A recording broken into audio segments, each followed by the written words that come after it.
This free step-by-step video comes to you directly from Haynes.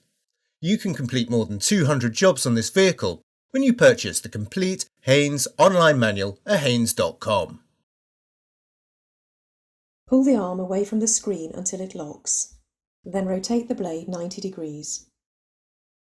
Pull the blade from the hook of the arm and slide it from place.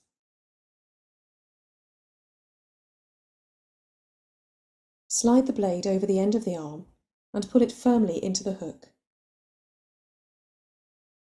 Lower the arm gently down to the screen.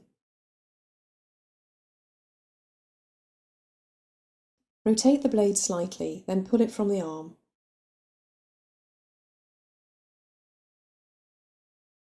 Align the blade pivot pin with the notch in the arm and press it firmly into place.